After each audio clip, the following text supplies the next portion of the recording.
Que Dieu vous bénisse, je suis le prophète Nissim. Aujourd'hui, on parle d'un autre sujet, d'un sujet très important. On parle de l'amour, il est écrit dans la parole.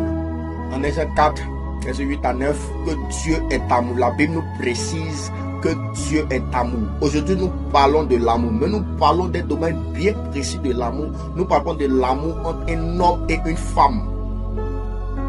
Nous parlons de l'amour entre un homme et une femme. Nous parlons des relations amoureuses, précisément des cheminements.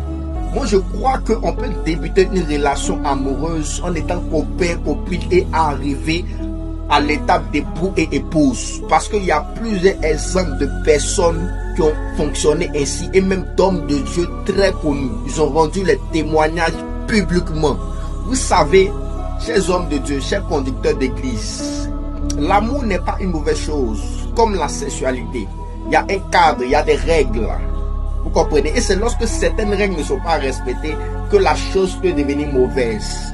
Alors l'amour n'est pas une mauvaise chose. Au lieu de laisser les jeunes qui grandissent, qui commencent à ressentir certaines choses, commencent à tomber amoureux, commencent à tomber amoureuses, en parlant des jeunes filles, et ne pas les enseigner sur ces sujets et ils vont se perdre, il est mieux de les enseigner sur cela en fonction de la pensée divine.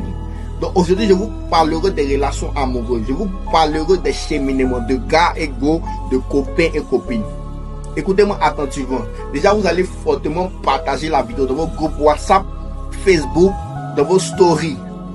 Vous allez faire l'œuvre d'un évangéliste. Il est écrit dans la parole que je vous bénirai et je ferai de vous une source de bénédiction. Ce qui permettra à votre relation de quitter l'étape de cheminement et d'arriver au mariage, c'est la présence de Dieu. Toute chose dans laquelle Dieu n'est pas ne tue pas. Toute chose dans laquelle Dieu n'est pas ne prospère pas. Pour que votre relation amoureuse puisse prospérer, il va falloir que vous inscrivez Dieu dans cette relation. Comment inscrire Dieu dans votre relation?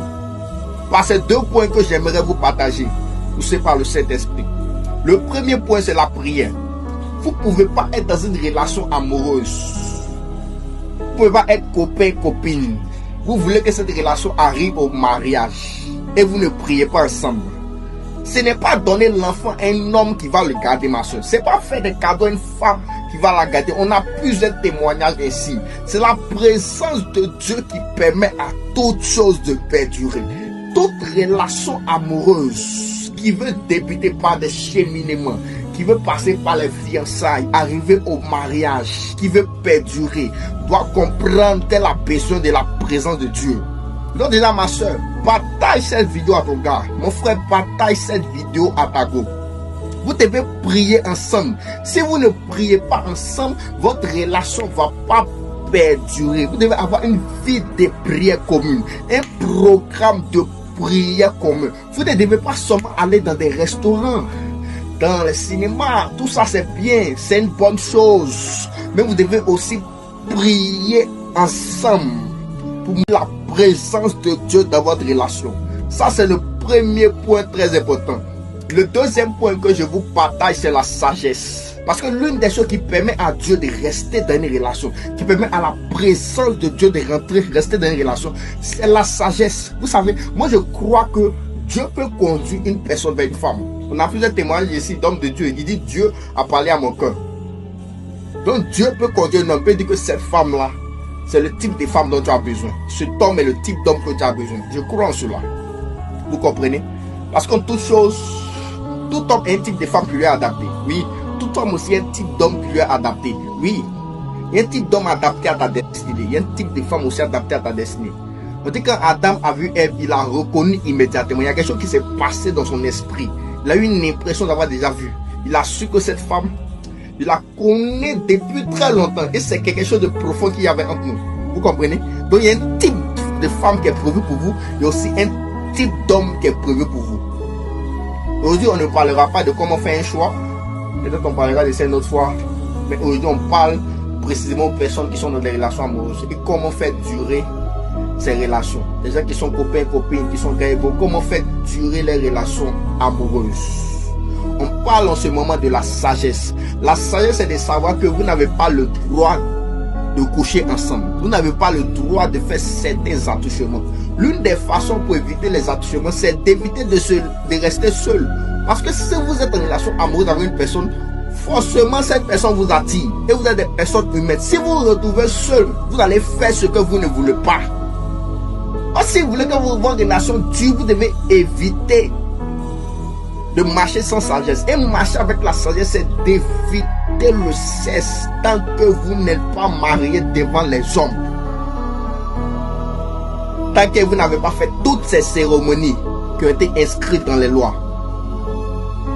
La sagesse aussi, c'est de savoir qu'une relation amoureuse qui est dans la phase de cheminement et qui doit arriver au mariage doit passer par 2 oui. Oui, écris en commentaire 2 oui. 2 oui, pas 2 oui. Et c'est le deuxième oui qui assure que la relation arrivera jusqu'au mariage. Le premier oui, c'est lorsque l'homme vous approche, il vous dit qu'il vous aime, donc il a été attiré par vous. Le premier oui, votre premier oui que vous vous dites, l'homme dit oui à la femme dit oui, je veux être avec toi. Concerne de l'attirance. L'homme t'a vu, il était attiré par toi. Parce que si un homme t'approche, pas parce que il y a la lumière extraordinaire sur toi, il était attiré par toi. Toi aussi, tu étais séduit par lui, tu étais attiré par lui et tu as accepté. Ça, c'est le premier oui. C'est la période de l'euphorie, du coup de foudre, etc. Et il y a un deuxième oui que vous devez vous dire. Ce deuxième oui commence. est le oui du caractère. C'est le oui d'accepter le caractère de la personne. C'est le oui de se dire que cette personne a le caractère qu'il me faudra pour la destinée. C'est le oui de se dire que je pourrais supporter le caractère de cette personne jusqu'à la mort. Tu as dit oui à cette fille. Tu veux être avec elle. Tu ne la connais pas. Et c'est une fille qui est valable, qui frappe un garçon, qui crie sur toi. Est-ce que tu peux supporter ce caractère? Imagine ce homme à qui tu as dit oui. C'est un homme qui te frappe. C'est ton gars qui te frappe. C'est ainsi, c'est. Est-ce que tu peux supporter ce caractère? C'est le oui du caractère qui va déterminer si la relation va aller jusqu'au mariage. Parce que vous allez apprendre à vous connaître après le premier oui. Vous devez vous dire un deuxième oui. Après beaucoup de tempêtes. Et vous dites toute relation dans laquelle Dieu est travers les tempêtes. Même les hommes de Dieu, même ceux qui sont mariés. Ils savent, ils traversent des tempêtes incroyables. Parce que dans toute chose dans laquelle Dieu est, il y a des tempêtes, il y a des vents contraires. Même Dieu qui est marié au peuple d'Israël, il y a eu plusieurs palabres entre Dieu et son peuple. Même dans la relation amoureuse que Dieu a avec sa femme, il y a plusieurs tempêtes. Donc imaginez une relation qu'un homme, un humain a avec une femme. Il y aura aussi des tempêtes. Donc toute relation dans laquelle Dieu est traverse des tempêtes. Donc vous allez traverser des tempêtes. Tu vas voir le vrai caractère de la fille. Tu vas vraiment la connaître. La fille aussi, tu vas vraiment connaître ton amoureux. Et vous devez vous dire un deuxième oui. C'est ce deuxième oui qui déterminera que la relation pourra aller jusqu'au mariage. Avant ce deuxième oui, évitez de trop vous investir. Parce que si tu vois le caractère, tu vois que vous ne pouvez pas, tu vas avoir mal parce que tu as investi gratuitement. Tu as investi gratuitement. Ce deuxième oui commence, c'est le oui d'accepter le caractère. C'est le oui aussi où on se dit que cette personne pourra vraiment m'aider dans ma destinée. Parce que toute relation amoureuse qui parle du cheminement jusqu'au mariage, c'est une relation qui commence en étant gago. Déjà vous avez à l'esprit, dans la conscience que cette relation est pour accomplir un projet de Dieu. Déjà vous avez à l'esprit mariage. Parce qu'on ne se met pas en couple avec un homme pour le tester, ni avec une femme pour la tester. C'est pas possible.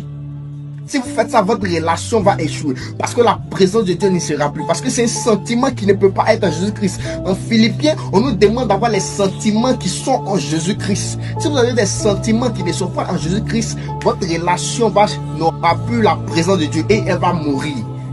Donc on ne se met pas en couple avec une femme pour la tester, ni avec un homme pour le tester. Vous savez, des gens peuvent être dans l'église et ne sont pas convertis.